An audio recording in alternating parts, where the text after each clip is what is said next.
Chers amis astronomes, bonjour, bienvenue sur la chaîne Fred l'Astronome. Je suis Frédéric Bertoni et j'espère que vous allez bien.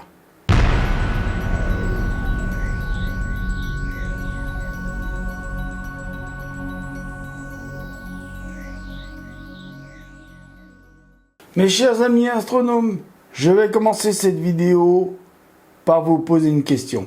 Est-ce qu'un jour, l'humanité devra quitter cette planète ? Dans un futur lointain, oui, on sera obligé de quitter cette planète. Pourquoi ? Pour la simple et bonne raison que sur cette planète, ce ne sera plus vivable pour l'humanité. Alors je sais, il y en a qui vont dire, oui, on est trop tourné sur notre nombril et tout ça. Oui, mais il faut bien qu'on pense à nous aussi. C'est bien de penser à la planète.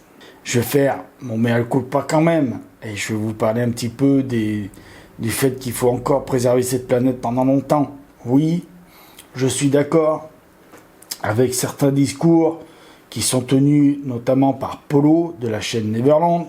Description de lien de sa chaîne dans la vidéo, dans la description en bas, en dessous de la vidéo. Oui, on est obligé de préserver notre planète encore pour plusieurs années. Plusieurs milliers d'années, plusieurs millions d'années, voire millions d'années. Pourquoi ? Parce que c'est bon, à cause du réchauffement climatique, peut-être qu'on va s'autodétruire à cause de ça, peut-être qu'on s'autodétruira à cause des guerres. Est-ce que dans le temps imparti qu'il faudra qu'on quitte cette planète, on sera encore là pour le faire ? Seul l'avenir le dira. Si l'humain devient un peu moins crétin, on a peut-être un espoir que ça se fasse. C'est vrai que le fait de devoir préserver notre planète et toute la vie qui vit dessus, c'est parce que humainement, on en a besoin. On n'a pas le choix. Mais on va devoir la quitter, cette planète. On va devoir quitter cette planète parce que un jour, à cause de l'histoire de notre Soleil, ce ne sera plus vivable.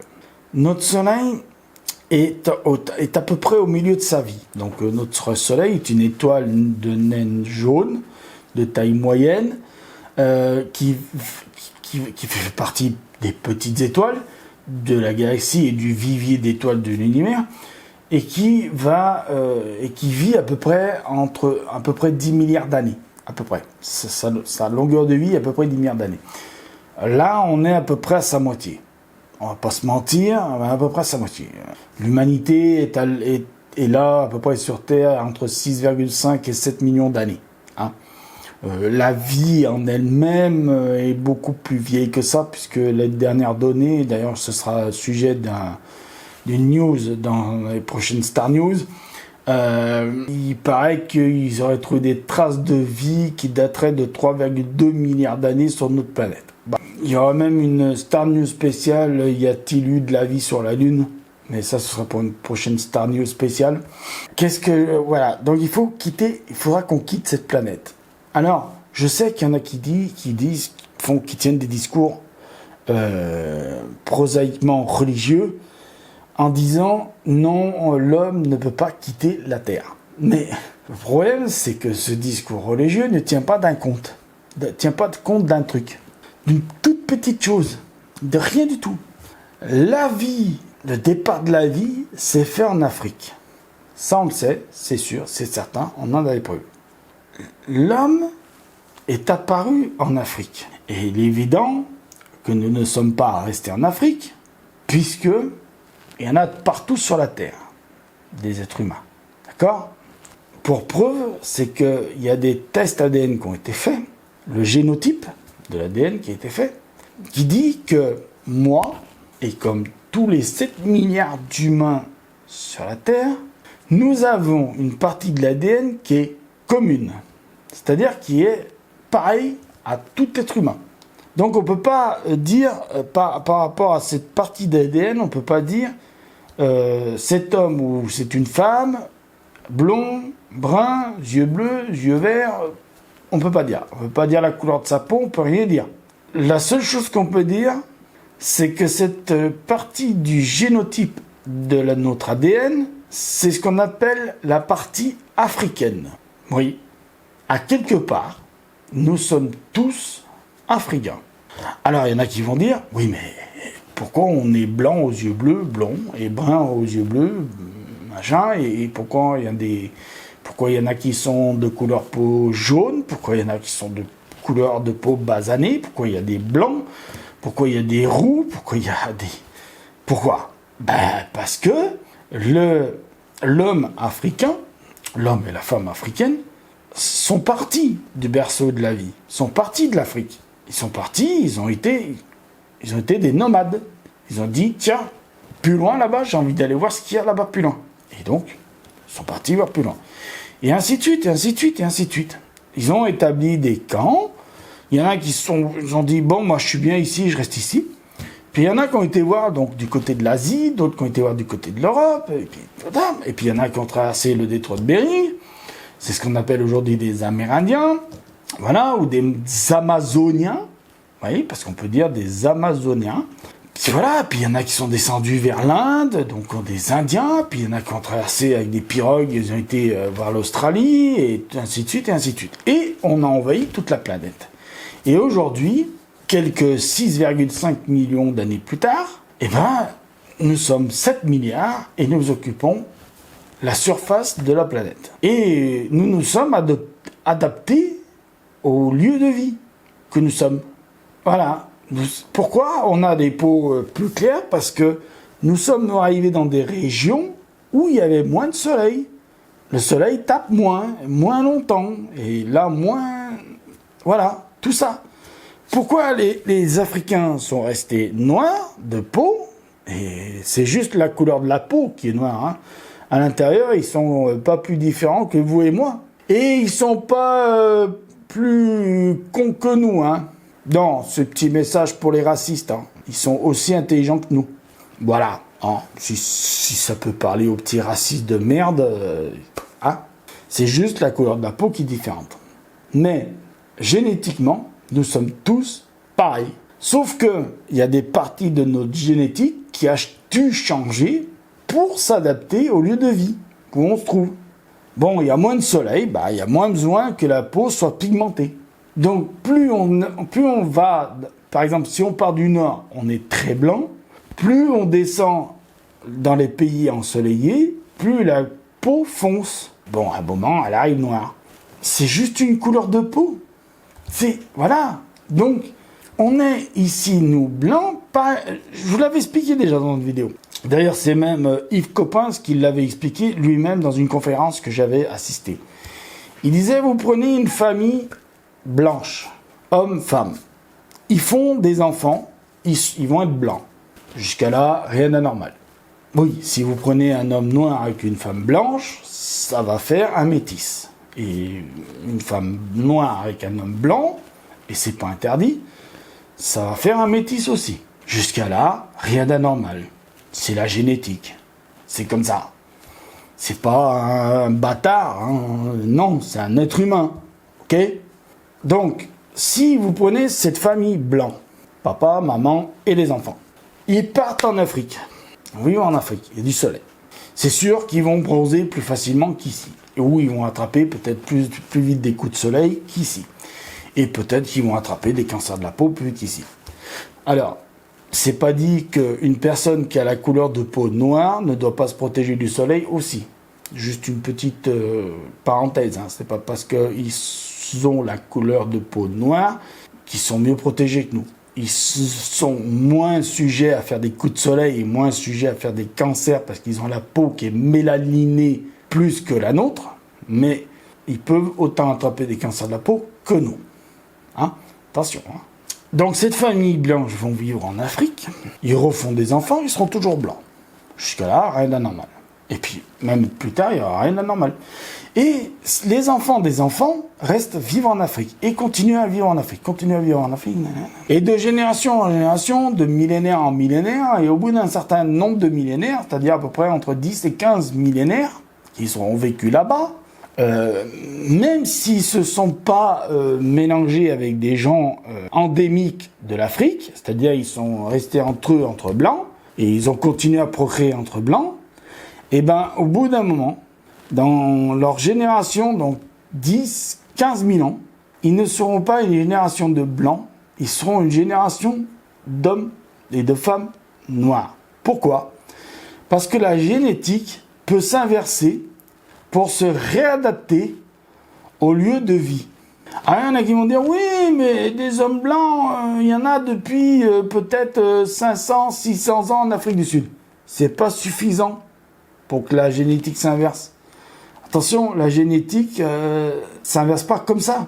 Il faut savoir que en Europe, pour prendre l'exemple de l'Europe, pendant des millénaires, les hommes qui ont occupé les terres d'Europe, c'était des hommes noirs.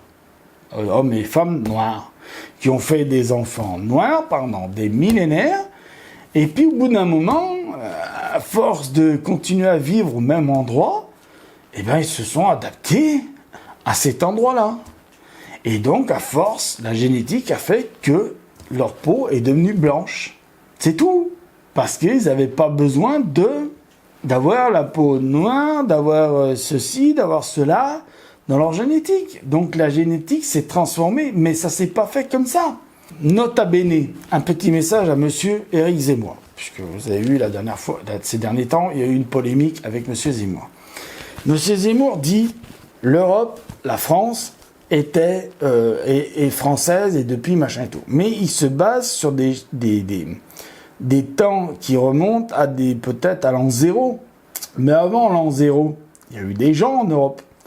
Parce que l'Europe, la France n'a pas été occupée tout de suite par des Romains ou par des Grecs ou par des je sais pas qui. Non, avant il y a eu des hommes qui sont venus vivre ici, des hommes des cavernes qui sont venus vivre dans nos cavernes et qui avaient la peau noire puisqu'ils venaient d'Afrique. Et donc l'homme, les premiers hommes à être nés sur Terre, à être hommes, c'est-à-dire hominidés, c'était des hommes noirs, puisqu'ils vivaient en Afrique. Et la génétique a bien fait les choses.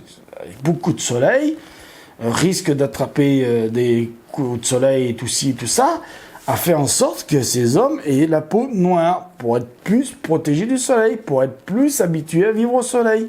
Et pour plein d'autres raisons. Mais quand ils sont venus en France, pour donner un exemple, à M. Zemmour, c'était des hommes noirs, il y a 70 000 ans, qui vivaient dans nos cavernes ici en France, ils étaient des hommes noirs. Et bon, ils sont restés ici, ils ont continué à vivre ici, ils ont continué à développer l'élevage, l'agriculture. Vous savez, hein, la suite de l'histoire, hein, on est passé par le paléolithique, le néolithique et tout ce qui s'ensuit. Et on n'est pas arrivé ici blanc. Et non.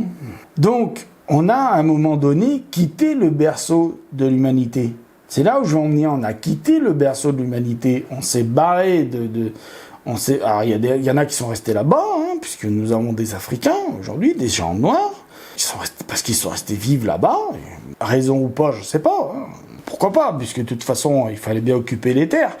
Et puis, on est venu occuper les terres du Nord, et donc on est devenu blanc. Et pourquoi il y a des Asiatiques qui sont de peau un peu plus foncée, c'est-à-dire on dit jaune, mais c'est plus foncé, pas noir, mais ni basané, mais entre les deux, entre blanc et basané.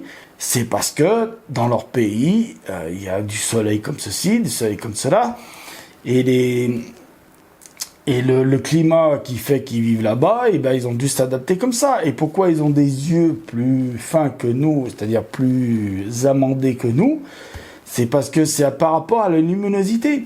Quand vous voyez des Inuits qui ont des yeux très amandés, très fermés, c'est pas par des paupières très fermées, c'est parce que comme ils vivent sur de la glace, de la neige, le blanc, l'effet albédo leur renvoie une telle luminosité quand le soleil frappe dessus que s'ils n'avaient pas ces yeux bien, comme ils ont là, bien bridés, on appelle ça des yeux bridés, je suis désolé, hein, c'est un terme médico-génétique, eh ben ils seraient complètement aveugles, ils ne verraient rien du tout, d'accord? Donc, oui, à cause de ça, un jour, on sera obligé de quitter... on a quitté notre berceau. Et de toute façon, on quitte toujours quelque chose. Hein, je vais reprendre un peu l'analogie de l'être humain, de sa naissance à sa mort. Quand on naît, d'abord, il y a papa qui rentre dans maman. Ça, tout le monde a compris, je pense. Et puis, 9 mois plus tard, il y a un bébé qui sort du ventre de la maman, garçon ou fille. Ou, si la génétique s'est un peu mélangée pinceau, autre chose. Hein. Je ne vais pas entrer dans les détails. Et donc, ce garçon, cette fille, va sortir du ventre de sa mère et on va le mettre dans un berceau, dans un couffin.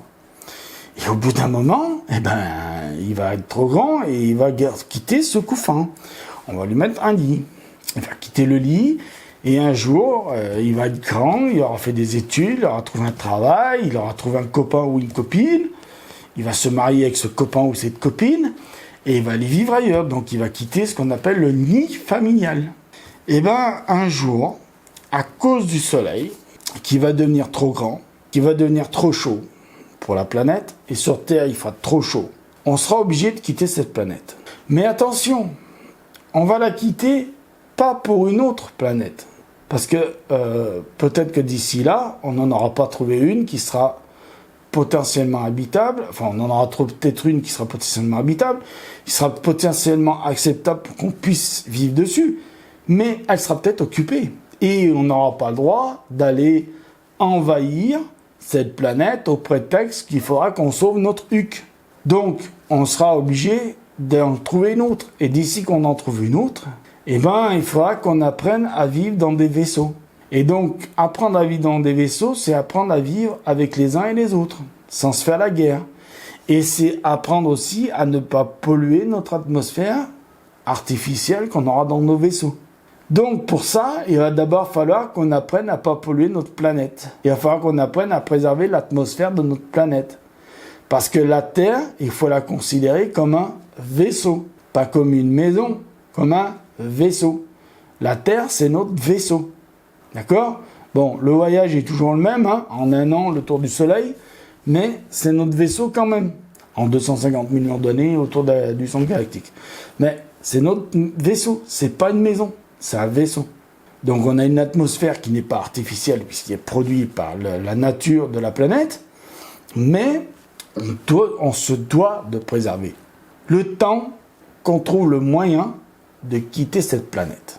J'espère que vous avez bien compris cette vidéo. J'espère que cette vidéo, elle est très claire pour vous et que il faut comprendre que dans l'avenir, il y aura des vidéos comme ça parce qu'il faut bien comprendre que dans l'avenir, il faudra que les gens soient au courant. Pas par le réchauffement climatique, mais par le fait que le soleil va un jour mourir. Et avant de mourir, il va faire des choses qui vont être répréhensibles pour la vie sur Terre. Et que ça, on sera obligé de quitter cette planète. C'est tout ce que je voulais dire sur cette vidéo. J'espère que j'ai été clair. Donc, je vous remercie de m'avoir écouté. Je vous dis, prenez soin de vous. Mettez l'œil à l'oculaire parce que là où il y a plein de choses à voir. Je vous dis, bon ciel. Prenez soin de vous, encore une fois. Et je vous dis à bientôt. Ciao, ciao. Allez les amis, à plus.